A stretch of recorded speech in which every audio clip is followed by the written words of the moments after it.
All right. So in talking about the kayas, there is some difference in the different in the Hinayana, for example, and the Mahayana. But basically, with the kayas, we're talking about. We can talk about five kayas actually. Bodies or aspects. Kaya means body. And in the Mahayana, Buddhism refers to the different manifestations or dimensions of fully enlightened Buddha. And if we're looking at five, we usually start with the Dharmakaya, or the truth body, or the reality body, which represents the fundamental ultimate reality or essence of a Buddha, which is beyond form and transcends all dualities. And it is the absolute unchanging nature of enlightenment itself. It's the nature of our enlightened mind. And in that way, that is the essence of the Buddha, is this Dharmakaya representing the fundamental ultimate reality. It's the essence of the Buddha. But then we also talk about, that's the Dharmakaya, truth body. And then the second one we usually talk about is the Sambhogakaya, the body of enjoyment, or the bliss body. And this is the sublime form or manifestation of a Buddha that can only be perceived by highly realized bodhisattvas. And it represents the Buddha's perfect wisdom and qualities experienced in the pure Buddha realms. So it's expressed, like we see manifestations of the Chenrezig, for example. We look at the Thangka, that is the Sambhogakaya form. Usually when we see an image, which we'll come to next, or Nirmanakaya, for example, Shakyamuni Buddha, that's the Nirmanakaya aspect, and the emanation body, or manifested body. So for those who can't see, they don't have their wisdom eye opened to see the Sambhogakaya aspect that exists for the Buddha. The Nirmanakaya, this refers to the physical, historical manifestation of a Buddha that appears in the world to teach and to guide beings that we can all see and hear. So it is the form that can be seen and experienced by ordinary beings. The historical Buddha, Shakyamuni, is considered the Nirmanakaya of the eternal Buddha. So there's also the Svabhavikaya, Svabhavikaya, the innate or essential body. And some traditions describe this as the intrinsic nature or essence of the Buddha's mind, which is indivisible from the Dharmakaya. It's kind of a combination of, it represents the unity of wisdom and compassion. And sometimes we see a fifth kaya that is sometimes called the Vajra kaya or Vajradhara, the indestructible body. And in certain Vajrayana traditions, this is considered the primordial Buddha, as we see in our refuge tree, the central Buddha there, in that Vajradhara form. And this is considered the primordial Buddha nature, or the essence of all the Buddhas, which is indestructible and unchanging, like a Vajra, thunderbolt. So these five kayas represent the different aspects and manifestations of a fully enlightened being, from the ultimate reality of the Dharmakaya to the physical historical form. And they highlight the Buddha's transcendent and immanent nature, of wisdom and compassion and skillful means in guiding beings according to their capacity. So those are the kayas. Is that clear? Does that make sense? Yeah. Yes. Okay. And what else is on your mind? What else came up? Well, we'll give you the simple one first. Okay. Tashi Delik. What does Tashi Delik mean? It is an expression of may all be auspicious for you. You know, this Tashi is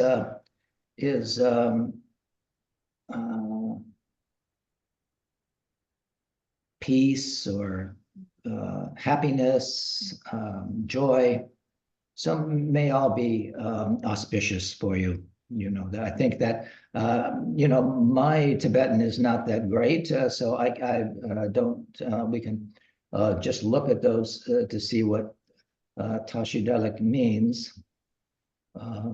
It's a common expression, as you know, when we meet. So it is an expression.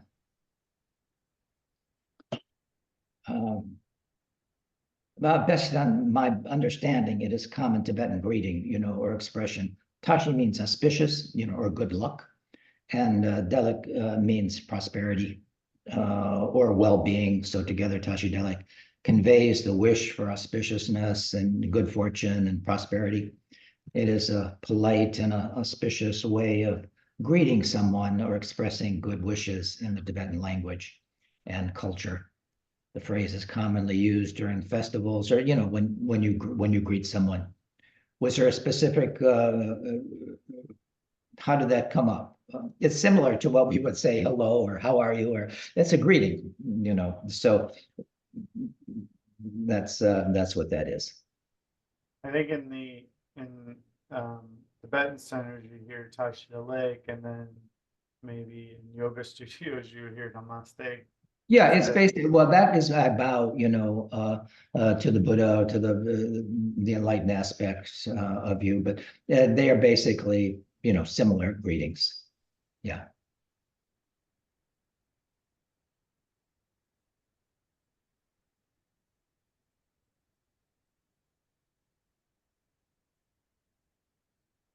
So the other question, okay, keep going on. Sure. No, that what was the other one that So this one has to do with when we learn meditation initially, and we talk about this idea of thoughts arising. yeah. That the thoughts will always typically be there during your meditation, and you know it's okay that they're there. We're just learning to recognize them and bring our focus back to our breath. But in Traleg Rinpoche's teaching on the first bhumi, he talks about that first bhumi where thoughts do not arise anymore. So what happens, and are we taught that thoughts will always arise because that this is a relative, you know, we're not beginning Buddhists at this point, or and this is just a different perspective once we start to begin to achieve a glimpse of It sounds like we're talking about the first bodhisattva level, the first bhumi. So this is a bodhisattva level. So for them, it is definitely different than it is for us. And the mind has definitely shifted gears. So bodhisattva's experience of thinking mind is characterized by, you know, a few aspects according to the Buddhist teachings. And the first being non-attachment. So and non-identification with thoughts. They may arise, but a bodhisattva does not cling to or identify with the arising of thoughts, but observes them with a spacious, non-judgmental awareness. And thoughts are seen as transient phenomena without a fixed self behind them. So that is the first aspect, is this non-attachment or non-identification with the thought. For us, we attach ourselves to it and we go down the, we go down the rabbit hole. But so that is the first one, is this, they're not attached to it. The mind is spacious and vast. And this is just a cloud in that spacious sky. But the second one also has to do with the compassionate motivation. The thoughts and mental activity of a bodhisattva are rooted in the motivation of a bodhicitta and the aspiration to attain full enlightenment. for the benefit of all beings. So their thinking is thus oriented towards wisdom and compassion and that action. So, and they have that. For us, we have aspiration, bodhicitta, but the bodhisattva is actually actively in the process of expressing their compassionate action and wisdom. So the second would be this compassionate motivation in the mind of the bodhisattva. And the third would probably be the mindfulness and presence. And so rather than being caught up in a discursive thinking as we are, a bodhisattva abides in a state of present moment awareness, mindful of the arising and passing of thoughts without getting carried away by them. They're very present centered. They're not lost in their samsaric thinking and misperception of this reality. So that would be the third, to be present. They see the arising, they see the dissolution, they're not attached. And so the thinking is very different. Thoughts may arise, but it has a totally different expression.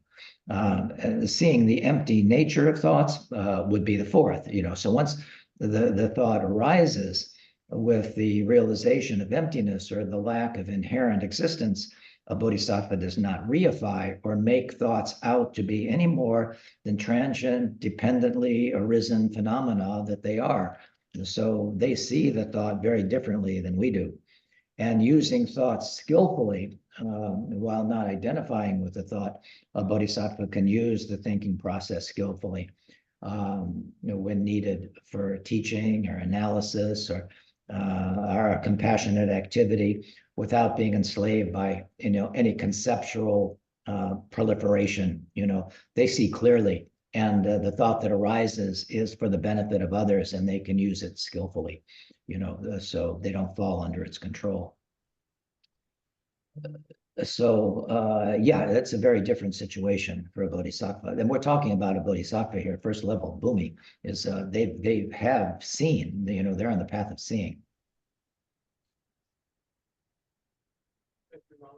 Also, in that same area, it's on 115 in our book. The four absorptions correspond to higher reaches of our development in terms of meditation. Nevertheless, by themselves, they are not necessarily very spiritual. They are simply altered states of consciousness of which we were unaware before.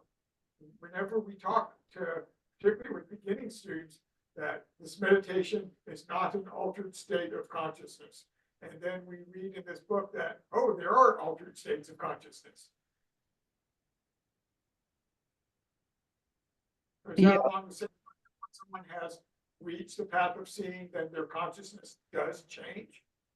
No, it's stable. I mean, their consciousness is stable. I mean, there are different aspects. I mean, this is the wisdom.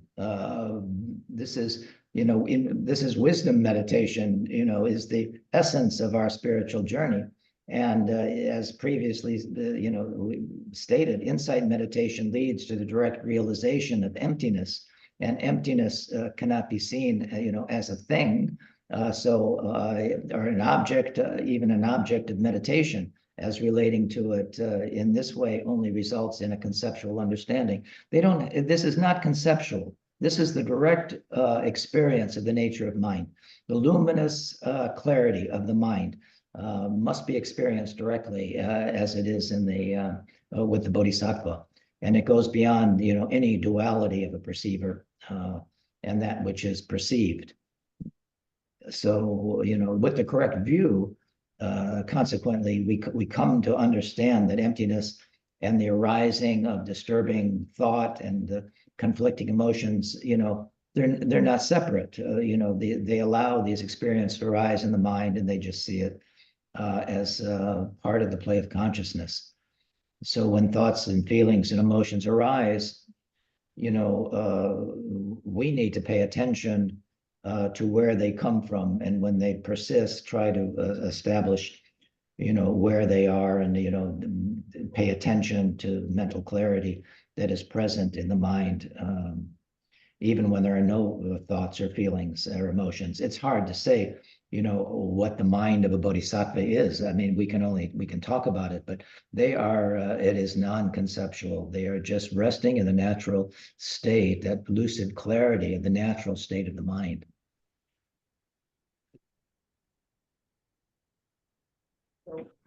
Hey, good evening, Lama Lo-san. It's Michael on the phone. Yeah. I've always understood the use of the term consciousness to signify a perceiver and something perceived. And so in that case, it's always a subject and object dichotomy. When we are talking about an altered state of consciousness, we're still talking about somebody who is perceiving and basically perceives something that they think is outside of their mind or is objectifiable. And so I know when we've shared Shiné before, we've talked about altered state of consciousness and that Shiné does not produce it. It's usually within that context because there is no ordinary perceiver and perceived that transcended that dualistic form of thinking. Is that correct? Yes, it is correct. So, we're talking about the pure nature of mind. And so consciousness is one of the 5 aggregates. We talk about the 5 skandhas or the 5 aggregates. We have to understand those, also known as, these are important concepts, in Buddhism to understand, and explains the nature of our human existence as well, these components that make up an individual's being. According to, Buddhist teaching, we should probably just kind of look at that for a bit. So when we look at the 5 skandhas, we look at form. The first one is usually form. This refers to the physical form of matter of a person, including the body and sensory organs. And the second one being feeling. So form leads to a feeling. This skandha pertains to the sensations and the feelings that arise from contact with the external world, such as pleasure or pain or neutrality. Those are usually how we respond with a particular feeling. We like it, we don't like it, we have some neutrality. And the third is perception. And this perception involves the recognition and interpretation of that sensory stimuli, that sensory contact, enabling a person to identify and categorize it, like it, not like it, and all the things that go with it.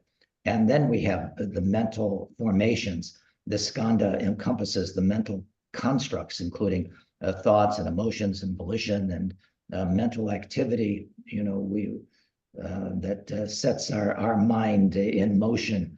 But consciousness is the awareness and cognition of the sensory input and the mental phenomena that go with it. There's a perceiver, as you say, for the experience and understanding the world. So there is a dichotomy of seeing and something seen. And so consciousness is not the direct, it usually does create duality. That's right. So according to, these 5 skandhas are impermanent and interdependent. And by understanding their nature, we can gain insight into the nature of existence and how the Buddha taught a mind science. And this is important part of that. The concept of the 5 skandhas is central to the Buddhist understanding of the self and the practice of mindfulness. I have the Heart Sutra here, and just as a reminder, when we start the Heart Sutra, for example, we're talking about transcendental wisdom here, but when we say, let's see, at that time, the Bhagavat entered the samadhi called profound light. We're talking about the Buddha. And at the same time, the Bodhisattva Mahasattva Arya Avalokiteshvara viewed the practice of profound transcendent wisdom. He viewed to the Venerable Shariputra. Shariputra, any son or daughter of noble family who wants to practice profound transcendent wisdom should view it in this way, he says. They should view the five skandhas correctly. He talks right off the bat. He talks about the five skandhas. They should view them correctly. Form is empty. Emptiness is form. Emptiness is not other than form. Form is not other than empty. And in the same way, sensation, perception, formation, these other consciousness, these other skandhas, Shariputra, in this way, all dharmas are emptiness. They are without characteristics, unborn, unceasing, without stains, without freedom from stains, without decrease, without increase. Shariputra, there are therefore in emptiness no forms, no sensations, no perceptions. And he goes on like this. You're probably familiar with the Heart Sutra. So it is very important to understand this is really the nature of our mind. And it goes through this process of rupa, seeing, with the eyes and the perception, no sensation, no perception, no formations, no consciousness, no eyes, no ears, no, etc. So this is the essence of the Prajnaparamita. And these bodhisattvas that's how they view the world. So it is, the concept of these five skandhas is central to Buddhist understanding. And it is important that we understand these five skandhas as well. So yes, to make a long story short, Michael, you're right. Lama, I have a Thank you for the question. clarification, Lama. It's very interesting. And earlier you mentioned that the first Bodhisattva Bhumi is on the path of seeing. The first path is the path of accumulation, which we're currently on, accumulating wisdom and merit. Yes. And then that really is a huge step in that first Bodhisattva Bhumi. Seems to be just this huge shift away from a dualistic consciousness to more of a unified, there's no perceiver, so I don't know how to say it other than unified or beyond. Non-dual. Non-dual. Yeah. Non-dual. Thank you. Yes. What are the other two paths? I know there's the path of no seeing, is that associated with Buddhahood? But I thought there was one between the path of seeing. No more learning. Or no more learning. No more learning. Okay. Thank you. No more learning. So you just rest in that spot. You've achieved what is to be achieved. Is there something between the path of seeing and the path of no more learning? Is it like the levels of the Bodhisattva, whether it's 9 or 11 levels or bhumis? Is there like a gradation where the peeling away of the onion gets thinner and thinner and thinner? Yes. That's true. Yes. So the four paths. So we.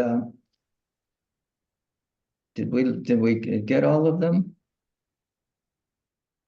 I know the path of accumulation is the one that we're currently on, and then the path of seeing is the first Bodhisattva Bhumi. But then, is there a third and then a fourth? The fourth being the path of no more learning, or is there another path between 2 and 4, or is it 3 paths? Well, that's a good question. Let's see if we can identify that. Path of application. What's that? Here's the first one, which was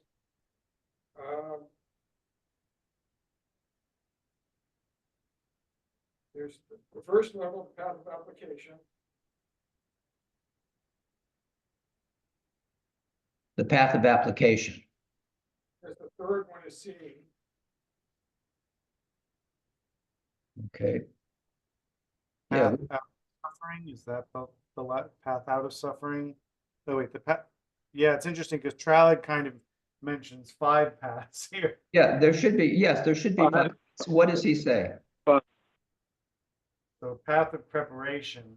Path of preparation. Yes. Okay. So when you begin on the path, you start to study. So that is the beginning of the path. You say, oh, there's something here. I'm going to look into that and pursue it. So yes, the path of preparation. Yes. And then path of application. Yes, and then you begin the process. Seeing Yes, that's when you have your aha experience. the path of meditation. Yes, okay. And then is that the last one, Jumps? Is that what But then the path of no more learning Okay. would be the fifth.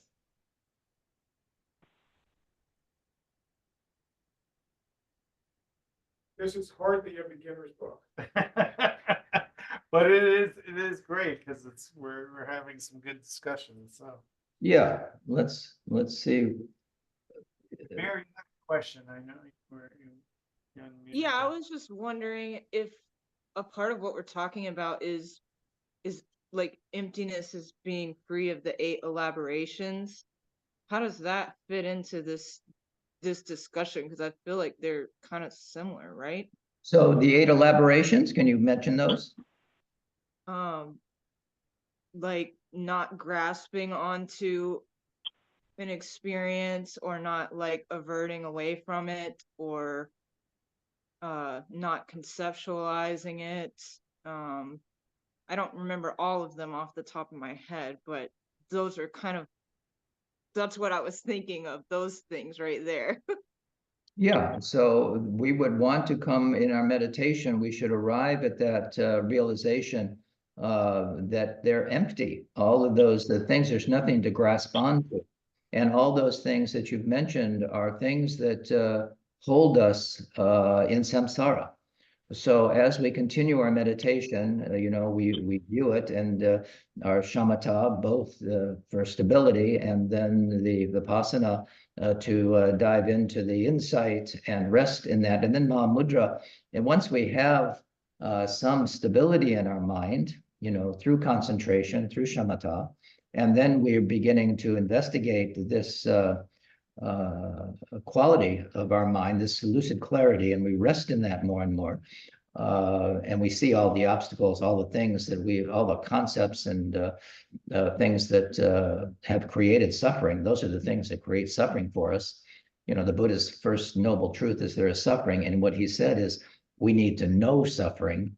So, what does that mean? Usually we want to run away from it or we would want to avoid it, but that's not what he said. He said we must know it.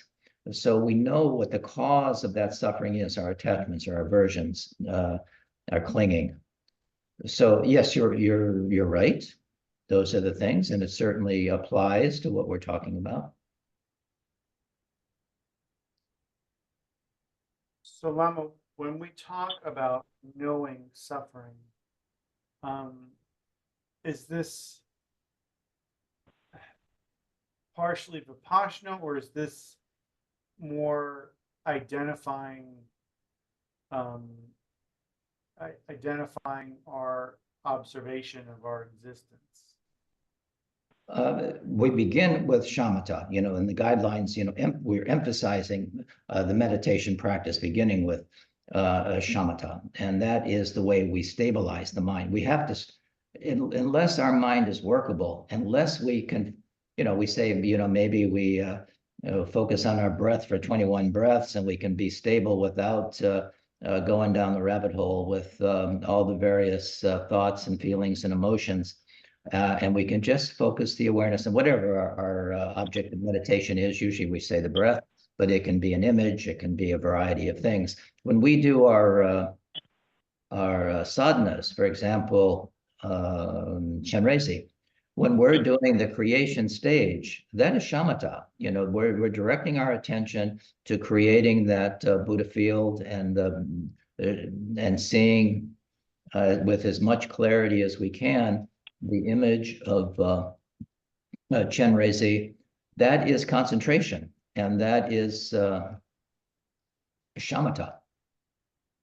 And then, after we do the recitation of the mantra and we're resting the mind, that is vipassana, that's insight, samadhi. And samadhi is the resting the mind in its natural clear awareness.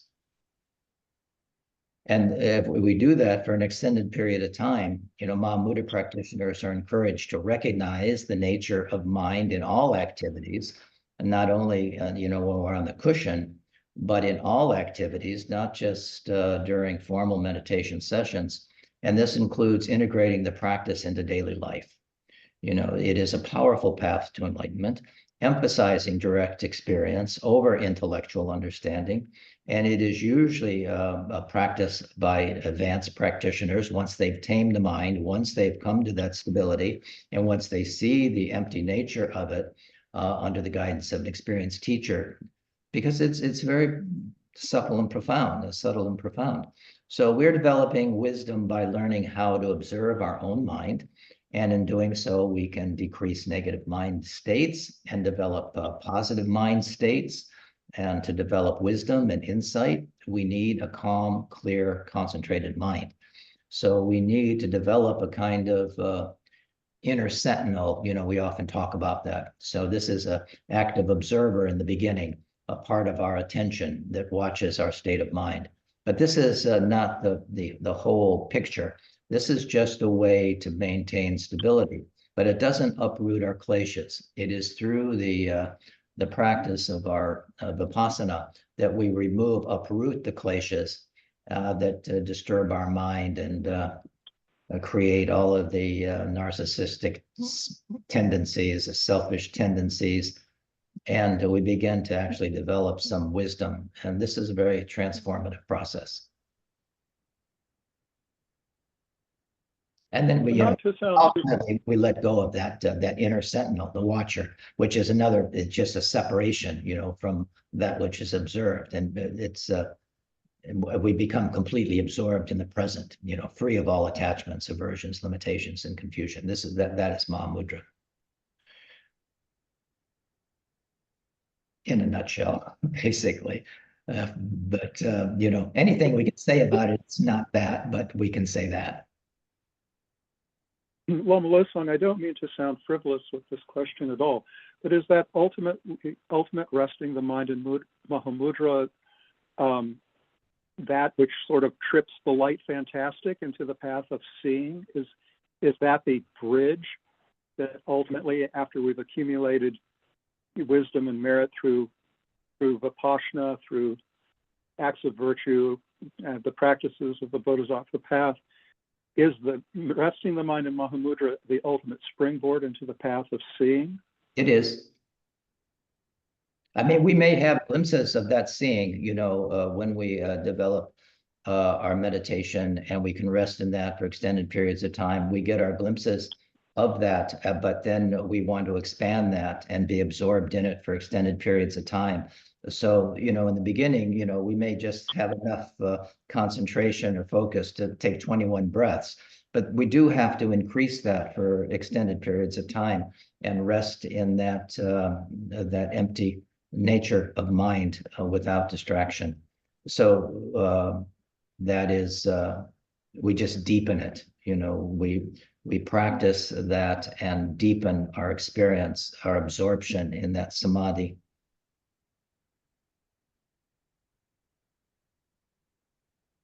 Thank you for that clarification. That's very helpful. So there are basically two types of analytical meditation, you know, to transform our attitude. For example, by understanding the problems and misunderstanding of anger. You know, we can look at anger in our Vipassana, and we can reduce ultimately eliminate our negative habitual pattern, our klesha of anger. You know, it is said that anger is the really destroyer of merit. So we need to see the uprising of that anger and see that it is empty of anything. It's impermanent, has no real quality of itself. It has we do the analysis, you know, of the meditation object, such as anger, to understand and perceive it directly, to see what it is. And for example, you know, we understand that we're going to die. You know, this is inevitable for all of us. So, you know, we can look at that as well. And so life is short. We have the four thoughts that turn the mind to Dharma, to really look into that. These are the thoughts that lead to an understanding of this precious human birth, to karma, to impermanence, and the unsatisfactoriness of samsaric life.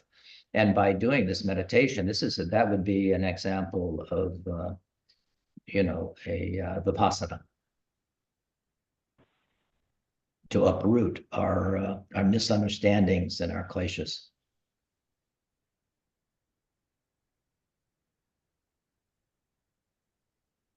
So really to look at karma.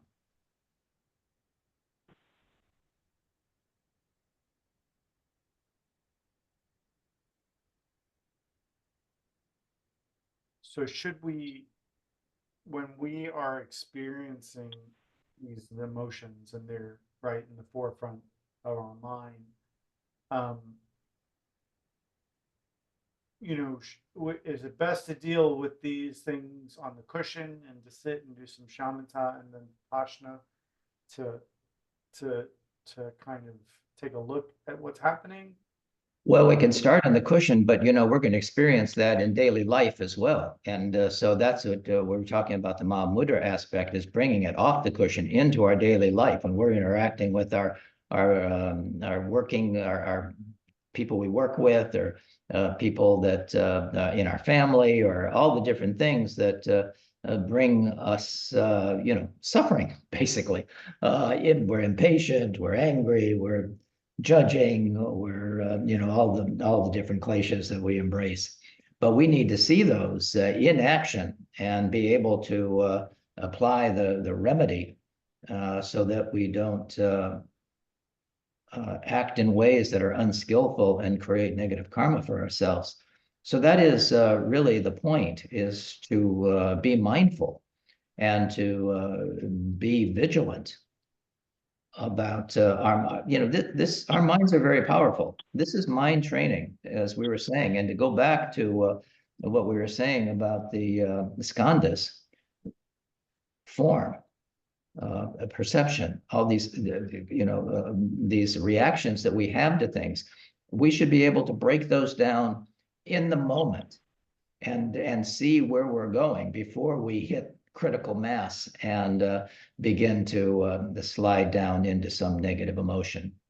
So we want to take it not just on the cushion. We have to integrate our practice with our daily life. Often we leave our practice on the cushion, which is not the best way to do it.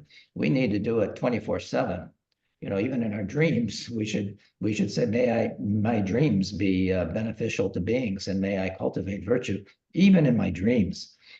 So that may seem impossible for a lot of beginning students, but in fact, meditation, it does follow a deepening of our capacity. But we have to entertain that possibility. If we think we can't do it, guess what? We can't do it. If you think you can do it, guess what? You can do it. So it is a matter of having the right view, the right kind of attitude. And make aspirations, that is very important. Our, aspiration prayers that we wish to cultivate this virtue, whether it's, there's a variety of aspiration prayers.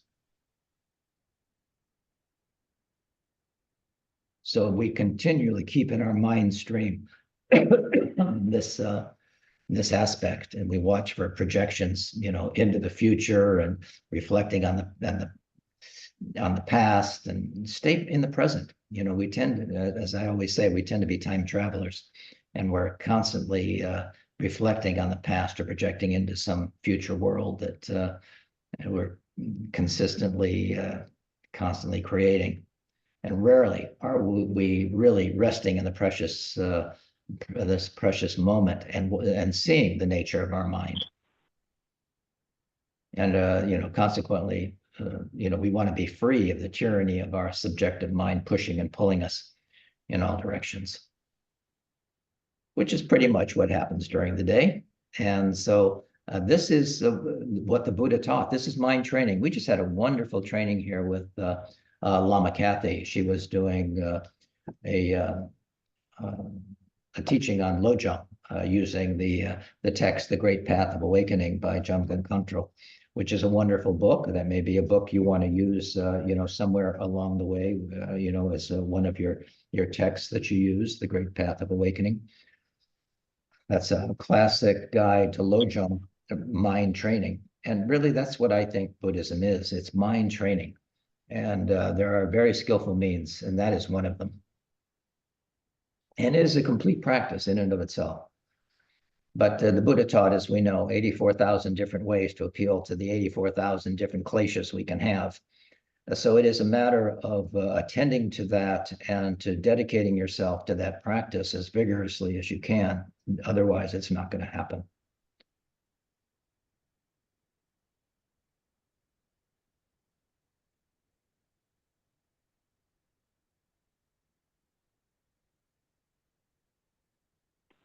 So reading the text that you're reading is wonderful. Contemplating them and practicing them. It's not enough just to read them. A simple read through is not going to do the trick. Make sure you're, just like we're doing here, if there are questions, we want to answer those questions and deepen your understanding of the text. These are all like pointing out instructions that these teachers are giving you. It may be in a book, you don't have to be with them, but if you contemplate what they're saying, you'll get the instruction, so when you read the book, think that this is, a certain pointing out instruction for taming your mind.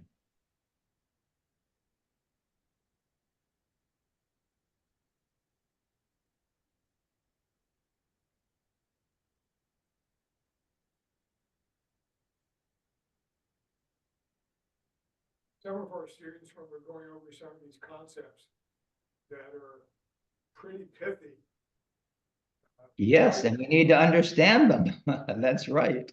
It's not an overnight process generally, unless you have that good karma to instantly be able to grok what's being said here. Usually it requires, some perfect concentration. This is the enlightened quality of meditation, contemplation, mindfulness, and mental stability. So we have to use the power of our mind to do that. And that ends, it's like the six perfections. The fifth is concentration, and the sixth is perfect wisdom. And the perfect wisdom is the culmination of the other five perfections, and it's the quality of that transcendent wisdom, insight, and understanding. So, and it's the hardest one for us to understand, because of the habitual patterns that obscure our mind's nature. So perfect wisdom is the highest understanding and realization that human beings can attain. It's the perfected, enlightened quality of insight and total clarity. And, with this perfect wisdom, we are able to cultivate the other five perfections perfectly. The generosity, ethics, morality, patience, joyous effort, and concentration. Yeah. What I've been able to offer some of them is that we're talking about some very in-depth things, but to see them as seeds, that this is a seed that you're getting, that you're not going to be able to, because we've been talking with some beginning students about being a bodhisattva. And this is, I can't explain what it's like to be a bodhisattva. I'm not one. And so I can't. It takes one to know one. That's right. I'm just trying to, these are seeds that are being given, and that through nurturing it, and it's going to grow, but you can't instantly get the tree. No, and that's what the Buddha said, I can't give it to you, but I can show you how, but you have to do the work. And that's this is our karma, and there's no one who can work through it but ourselves. So that is imperative that we do the work involved in same way the Buddha did. But he was, again, he was a human being initially as well, and perfected himself through the process of a bodhisattva, and realized the nature, and out of his kindness and compassion taught us how to do it. And the good news is, because of our Buddha nature, we can do it. And that's really the good news of what the Buddha taught, is that we can do that. But we must have confidence in that. You know, we call it Vajra pride, you know, to know that we have that capacity within us. We just have to bring it out. We just have to nurture it and feed it and remove the obstacles and obscurations to it. But that's the work. But in a way, you know, there's nothing to do, because we are already Buddhas, but we just don't believe it. You know. But that is the essence of the Vajrayana. You know, it's a unique and important and complex form of Buddhism, you know, that the Buddha taught. Thank you, Lama Lama. Now I have something completely off topic. Okay. We have a Sangha member whose parent has, from all descriptions, it's CHF. Fluid over the palms breathing. He's had 2 heart attacks in the last couple of weeks. And so they're expecting him to pass at some point. There was a request for some blessing pills. I believe his father was probably Southern Baptist. So I'm not sure that he would take them willingly. But I did bring in a pack of the blessing substances of the 7 births Mani pills. And that's how it should be offered, as a blessing. And of course, it's his option. But you know, and that's what it is. I mean, you don't have to be, you know, Buddhist to receive the blessing. It's you know, we talk about liberation through seeing. We talk about liberation through hearing. You know, through the, you know, if you look at the Bardo package, there's the audio, there's the visual, the Amitabha, there's the blessing pills through tasting. So it is a benefit. I mean, so it is something that would be good. That there is a connection that can be made. There's 10 of these little pills in the packet. What would be the best way to give it in duration, like 1 pill a day, or dissolve it in water, or what would the doctor prescribe for these? Yeah, I would dissolve it in water. And if the person is still drinking that water, it can be done like that. It can be ground up and placed on the top of the head if he's can't drink. So on the crown of the head, again, when you're with a dying person, you want to focus the attention on the chakra at the top of the head. It is, you know, 8 widths from the where our hairline would be, and then it's really towards the back there. There's a little depression often, but that is that crown chakra area. You want to direct the attention there, where we're going to do POA, or you know, you're going to have those drops, that energy going through the central channel and up through the crown of the head. So even 1 pill, you know, if you can't feed it every day, you know, just put 1 pill in water. It's not the amount. It's like a homeopathic that makes the connection. You know, you could just 1 pill in a thing of water, or as I say, if he's at the point where he really can't take in anything by mouth, or you could still put it under the tongue or something like that. I don't think anyone's going to choke on one of those little pills. But still, letting it dissolve. Sometimes they don't dissolve easily. I will tell you that right now. But still, the essence of that pill is going to permeate that water. Thank you, Lama. He'll be here on Saturday. It's his usual practice day. Yeah. Lama, and I know in the past, and I'd imagine that we've asked before, Lama's on this, but to put a Mani pill with someone that has recently passed, does that still bring blessing? It depends.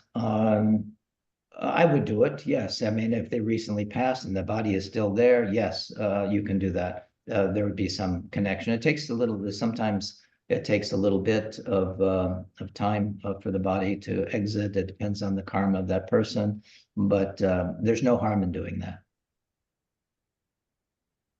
But you know, it is your kindness and compassion. It is your understanding I mean, the more connection you have with that individual, the better, because we say that often that mind is going to be in close proximity to the body for an extended period of time. That's why we don't want to disturb the body. I mean, for practitioners anyway, we don't really want to disturb the body if possible.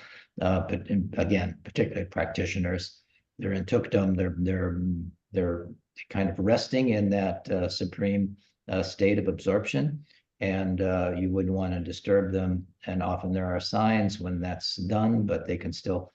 We're talking about an advanced practitioner now, so the average person, you know, we don't have to worry about that. But still, putting them in contact with, you know, the blessed substances, that's fine. Yeah.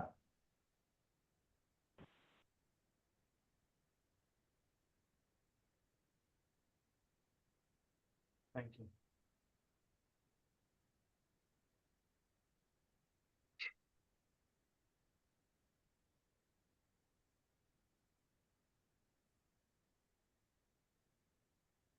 Yeah, and you know, doing medicine Buddha for them, you know, if it is something that sometimes putting a candle, you know, on the shrine and dedicating the merit and those kinds of things, that can be a benefit, you know, even if they may not be Buddhists themselves, to put them in that having that blessing, that's wonderful.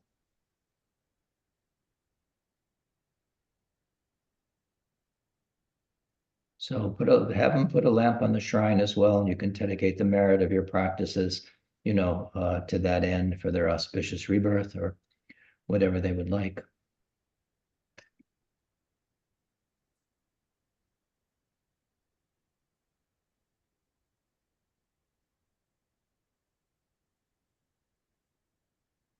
Well, Melissa, I'm working with animals a lot out here at Windhorse, and I'd like to say mantra to them every day. And is there something else that I should be doing in order to bring benefit to animals? I know the mantra recitation. Yes, chant to very them. helpful. Liberation through hearing. That is a very powerful thing. Yeah. That's great. They get to hear the mantra. When they pass, is it permissible to after they put blessing medicine with them, if they don't get it before they actually die, can you put it with them at the crown of their head or? Yes, they are like sentient beings. They have Buddha nature. So whatever we can do to augment that in that way, and particularly with your intention like that, you know, we say that, you know, they know they do have that Buddha nature, and they may be still around that form, even though not in it and present in the same way. So your intention of being a benefit to them, they will feel that. You know, that intention, just like a human being will feel that that motivation and that intention to benefit. And you know, we get to practice our bodhisattva loving kindness and compassion for the benefit of all sentient beings. That's animals, that's all beings. So from the largest to the smallest. So we want to benefit them as well. And hearing the mantra and so we were saying, even, you know, a dying animal to have a picture of Amitabha or something, that there's no harm in that. You know, if it's appropriate, you can do it in a way that's helpful. All those things, sure. That's very good. Thank you so much. That's very helpful too. Thank you. Yeah, we're only limited by our own lack of creativity. You know, we can make all kinds of offerings on their behalf as well. You have probably good. got requests for prayers and things for animals who have passed, to put on the shrine. And that's good. Yeah.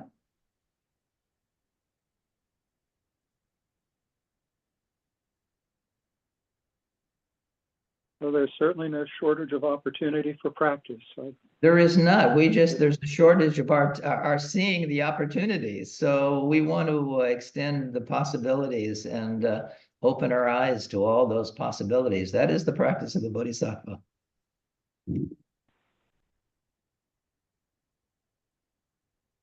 And doing Tonglen, even for an animal.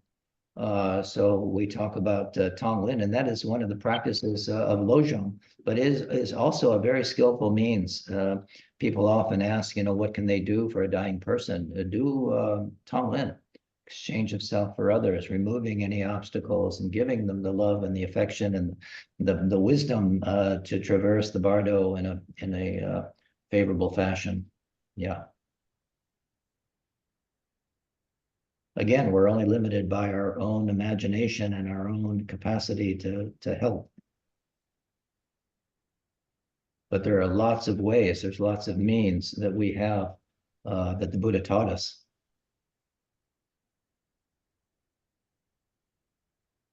We just have to remember them and use them.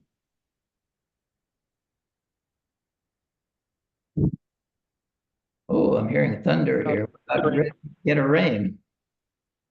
oh, that would be a blessing. Please send some this way.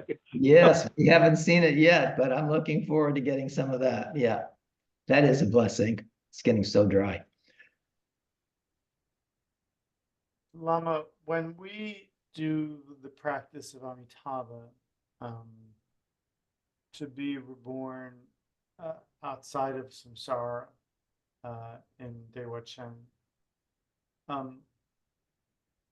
when we're reborn in Dewa Chen, are we a bodhisattva at that point, or do we still have more work to do? Or Yeah, we have some more work to do, but we're in an environment that we can go through all those levels very swiftly. And if you have confidence in that, it's in the Amitabha, in the sutra, it says if you have confidence in this and your lotus opens and there you are and you see Amitabha, but even if you will be getting the direction to take you to that level very swiftly. So it is something you want to aspire to. But you're taking your mind with you, and whatever level that is, but you can move swiftly on that level in that environment. So that is a great good fortune to be reborn in the Pure Land of Dewa Chen or Sukhavati. Yeah.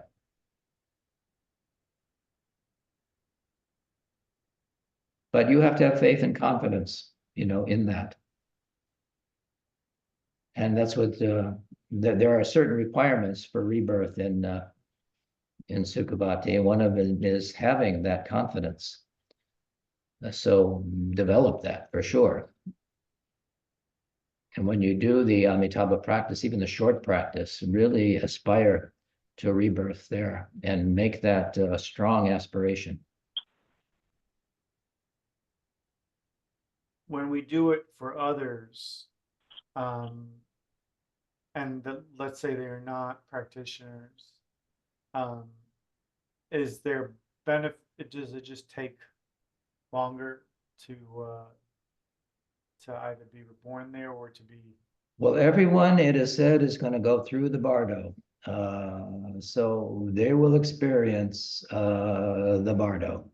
And if our intention is to help them in the Bardo in whatever way we can through our aspiration and through our prayers, it will take hold in whatever way that is. But it's certainly better that the person who we're doing the practice for has some belief themselves and some the correct view that makes it better, and they have some relationship with you, but it's not necessary. Again, we all have Buddha nature, and the mind and its wisdom will relate to it in some way. So do it wholeheartedly, whatever it is you're doing for that person, as if they were your own mother.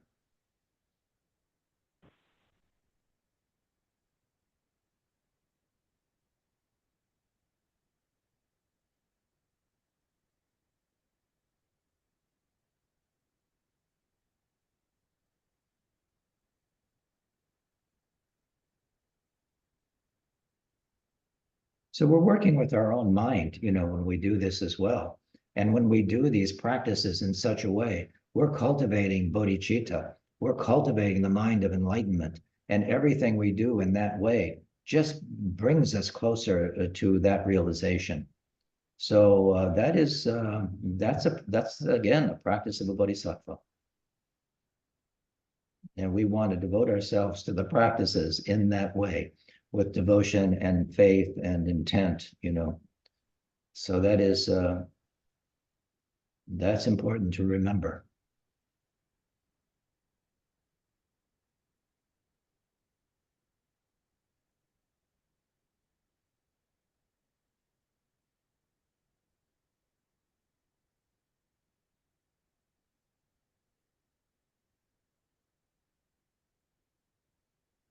As I say, Buddhism is a mind science, and working with the mind is the most important thing.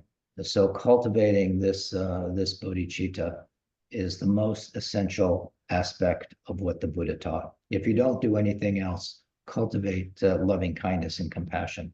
Cultivate bodhicitta. If we're able to clear the mind, we will experience a state of stability and tranquility. And no matter where we are or what happens, there is a sense of harmony and balance in our lives. And if we are successful, things are going to going wonderfully for us, and we're not overly carried away by our negative kleshas. We can develop the qualities of a bodhisattva. That's our central nature. So it's important that I mentioned Vajra pride. It's important that you remember that not only are you a bodhisattva, you're a Buddha, but we have to traverse the path in a particular kind of way to get rid of those obscurations that we've been accumulating since beginningless time. But anyone can do this. So don't be completely overwhelmed and depressed, and feeling like you can't do it. That's wrong view, and it is incorrect. So we want our mind to be have this wealth of bodhicitta and the richness and harmony and openness and trustworthy aspects of what the Buddha taught. We must have confidence in that.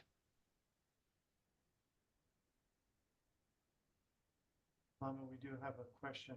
Grace, would you like to unmute yourself? Yes. Hi, Lama Losang. Hope you're well. You look well. I am. Thank you. Very good, and hope everyone else is well. My question is there in Buddhism, is there a link between samsara and a manifestation of actual physical body pain? A link?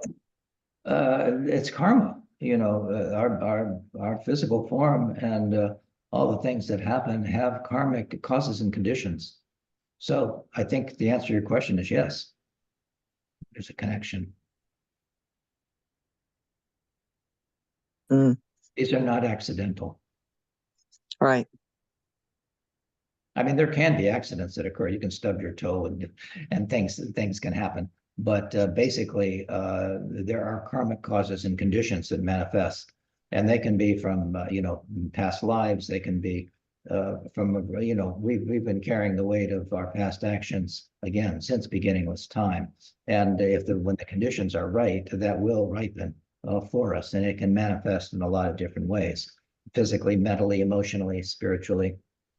So, but we can also remedy that and remove some of those consequences by, purification exercises, doing Vajrasattva, to remove negative kleshas and doing mandala practice, for example. If you're doing Nundro, there are things we do first for faith and devotion. We do the prostrations, and then we clear our negative karma through Vajrasattva practice, and then we cultivate virtue and merit through the mandala practice, and then we yoke our mind with the guru, with guru yoga.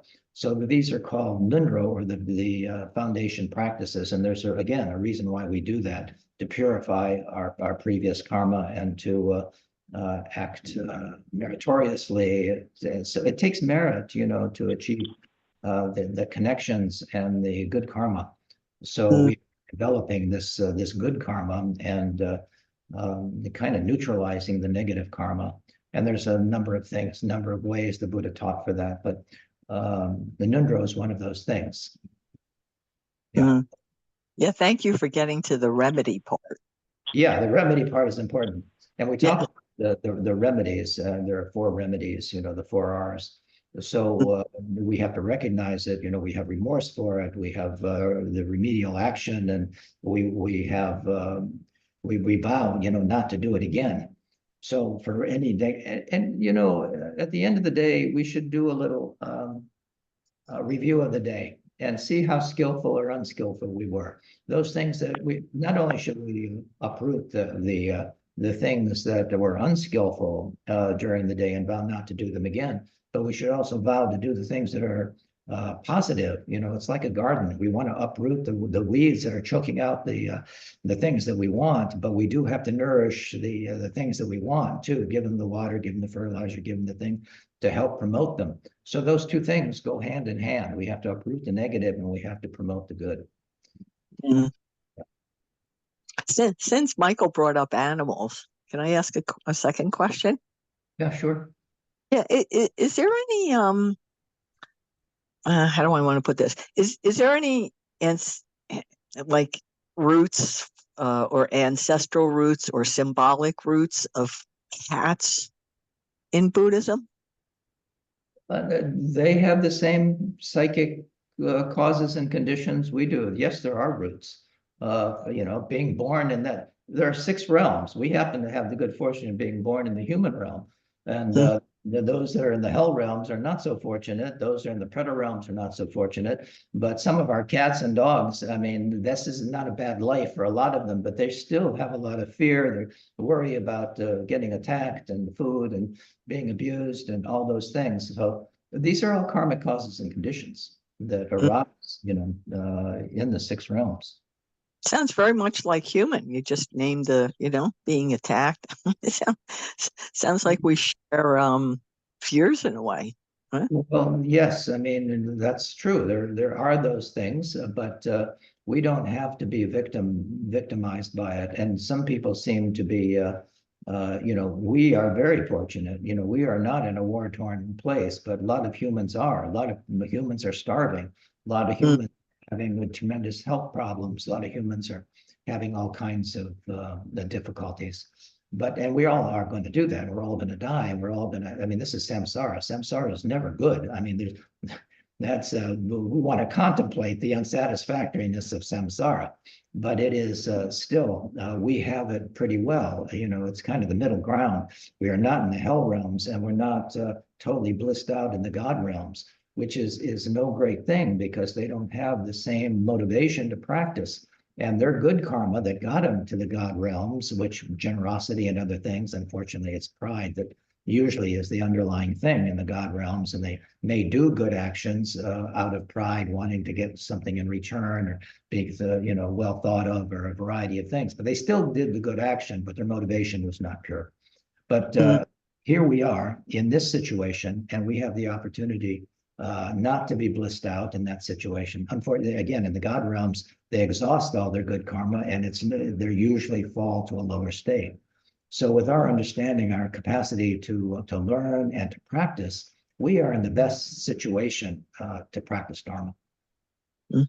But this is only a fortunate birth if we use it as such.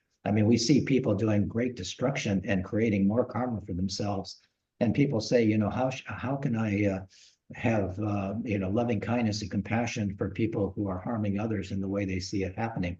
Well, because we know that the outcome of this situation is going to be tremendous suffering for that individual. And that should now be the uprising of compassion, because we know that what they're doing is going to lead to tremendous suffering. So we have compassion for that person, not for what they're doing, but knowing that they are going to be paying a price for that karmically. It feels like, to your point, that you made a great point. It feels like, though, to your point, in today's world, wherever, a lot of that bad karma seems just to be so overwhelming and spilling over that You're it's coming into a dark age. There's no question about it. And, the Buddha's teaching is now, slightly over 25, maybe 2,600 years. And it usually, we say that it is around 5,000 years. We are in the downswing of the Buddha's teaching, and it is going to continually when we talk about the Kali Yuga, we talk about, a degenerate time. And this is the beginning, as you say. We're seeing things in terms of ethics and morality just going down the tubes. But that doesn't mean we want to go down the tubes with them. We can see the writing on the wall, and we have an opportunity, to practice Dharma to the best of our ability. And we need to go ahead and do that. But yes, we see what's around us. It's a dark time, and it's going to get darker. I mean, I don't want to be too negative about this, but it's up to us, to take care of to practice the Dharma and do what we can to be, lead by example. That's the best. Of light to I guess to counteract the darkness. Yes, it's the best of our ability. Thank you, because I think everybody, it's not it's just not germane or pertains to any one person. It's just, it seems to be floating in the air almost.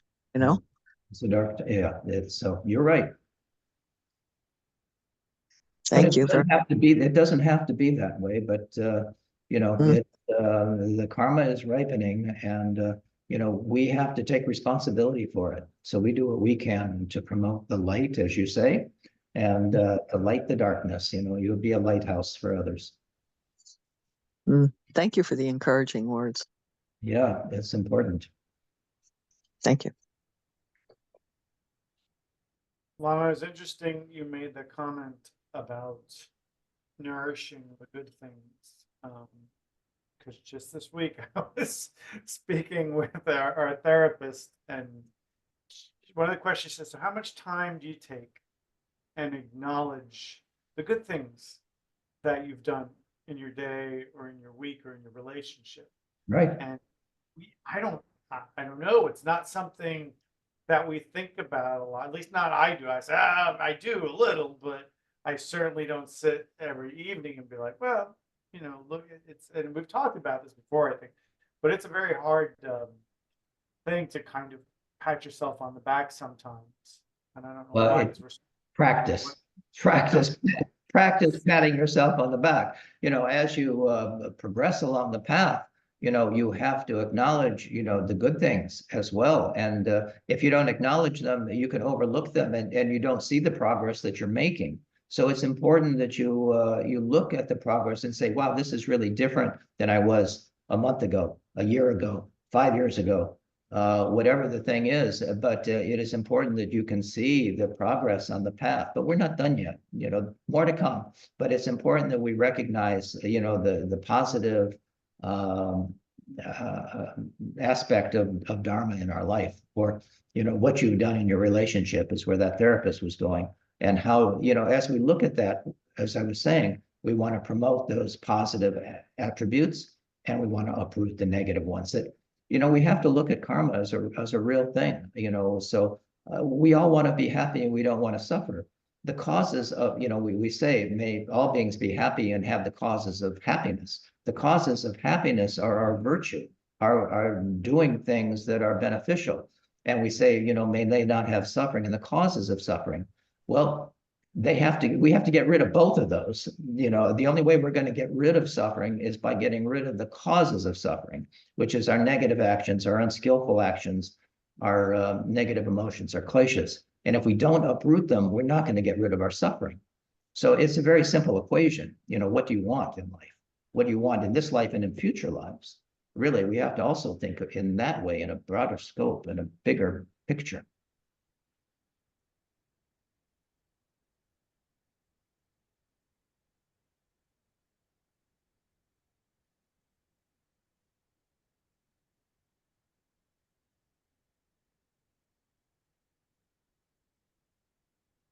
Thank you, Lana. That definitely makes sense.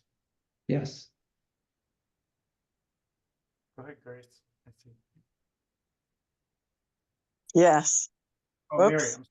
Grace or Mary? Mary, I'm sorry. Oh, oh, Mary, you want to go first?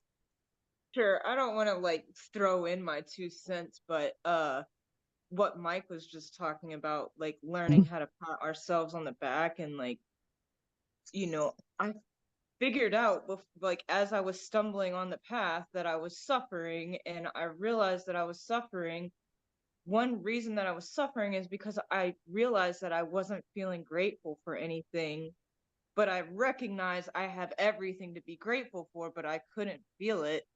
And one thing that I found to be incredibly helpful was to start journaling every night before bed, even if it's just 4 sentences from what happened in the daytime. And my husband and I have been journaling for 2 or so years now, and it kind of like helps us see how each other are doing. And then when we're going through a difficult time, it kind of helps us hold each other accountable too, to like when we do have an argument or something like that. So honestly, I found journaling was kind of a huge antidote to like seeing continual progress and realizing, oh, my meditation is helping me. Look, I stopped a fight today, or whatever, you know, was happening during that time. So Absolutely. That's a skillful means, you know, to keep up with those and actually put it in writing. That is very powerful. Journaling that's beneficial, no question. Yeah. So thank you for sharing that. Well, Mary, it's Grace. Mary, we must have been telepathic because actually that's exactly what I was going to say. And it's funny because, I feel one of my skills is writing, but you know what? I don't know why I'm resisting doing a journal.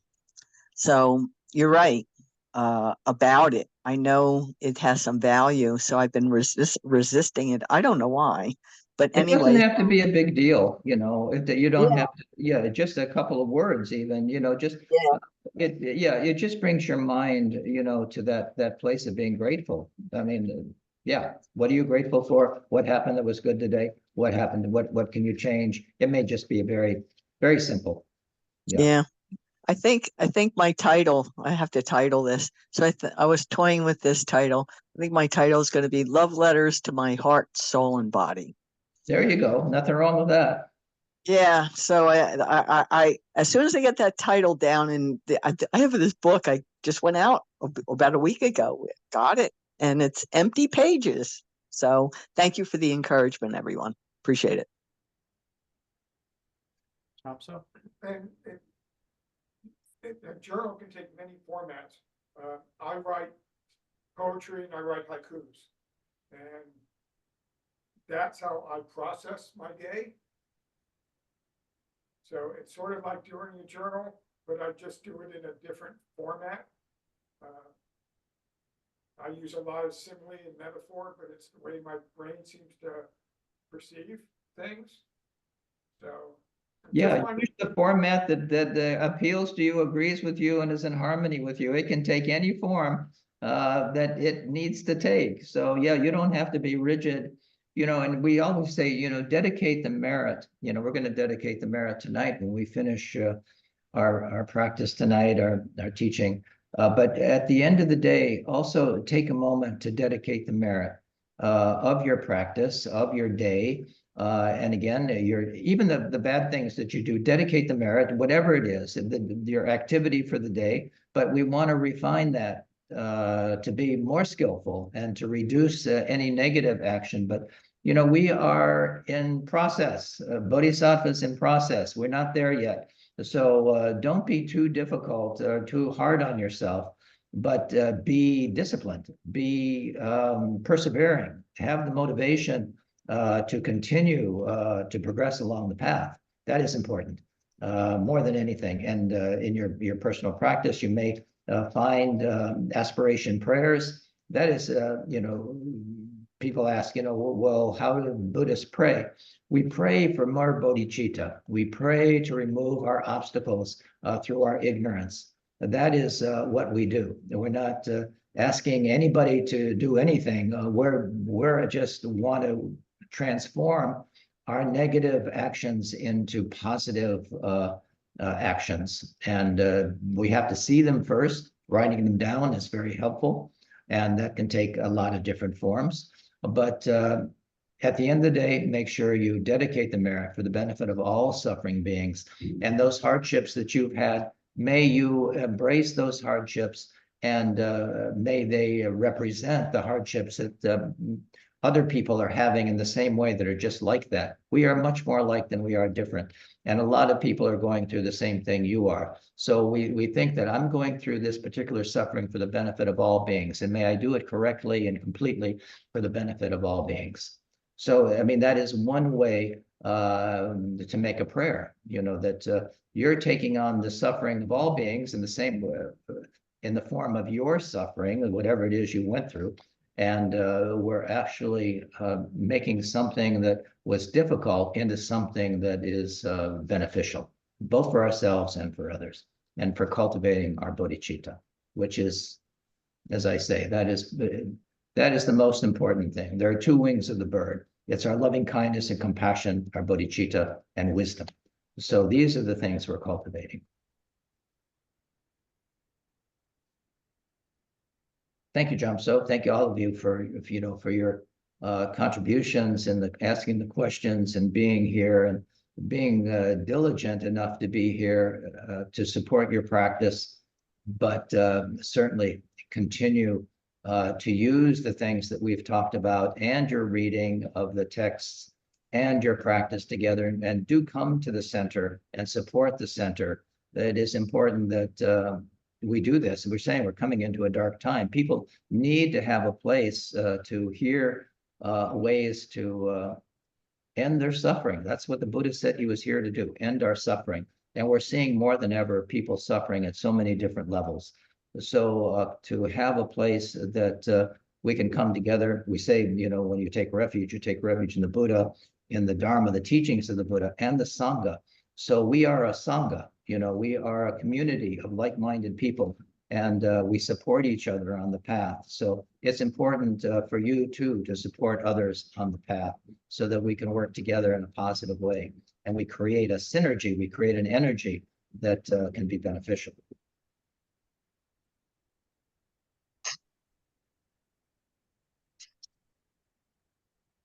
So I think at this point, if there's no more questions, we're approaching the end of our time together. And I was saying that we will dedicate the merits. So if there's no more questions, I will do that. Any other questions or comments about tonight, or anything else to say before we do that? Thank you all for the energy tonight. Yes, thank you.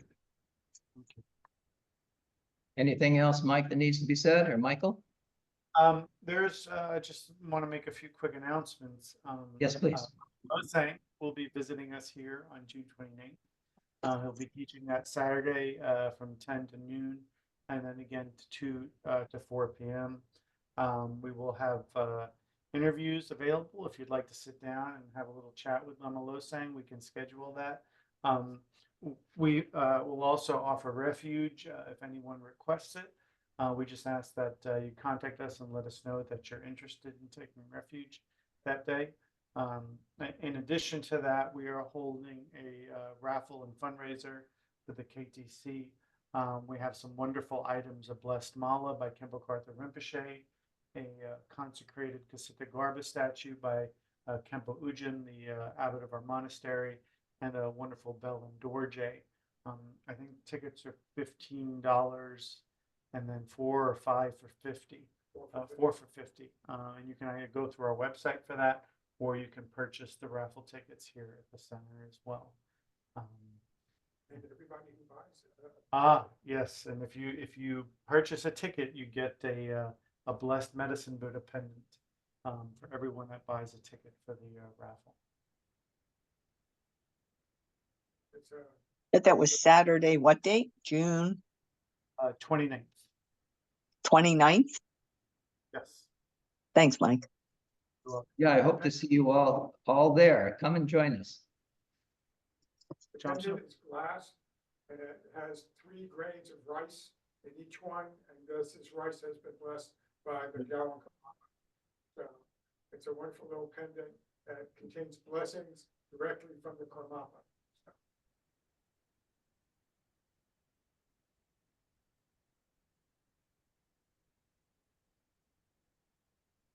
All right, if there's nothing further, I will dedicate the merit. And you know, when you dedicate the merit, it doesn't have to be a particular prayer that you read in a book. You can do it, you know, from the impulse of your heart for the benefit of beings. You dedicate the merit of your practice. It can be very simple, but I'll do one that I frequently do. May the glorious lamas live long. May happiness and well-being arise in all sentient beings equal to the extent of the sky. May I and all beings without exception, by gathering the 2 accumulations of merit and wisdom, purify the 2 veils of ignorance and misunderstanding, and thus be swiftly established in the state of Buddhahood. Karmapa, you are the activity of all the Buddhas, victorious over the 4 Maras. May your teaching, this heart of the Dharma, the essence of the teachings, be continuously spread to the far limits of space in all directions, greatly increase, and auspiciously always flourish. All right, thank you, everyone. Have a good evening. I'll see you next month, or I'll see you in the end of June. Good night. Yes, Thank you, Thank Lama you, Mosa. Lama Mosa. yes, thank Looking you. forward to seeing you on the 29th, and thank I'm you, looking everyone. forward to it too. Yes, thank you. See you. Stay then. well, all. Good night. Good night, everyone. Bye. Bye-bye. Bye-bye. Good night. Good night.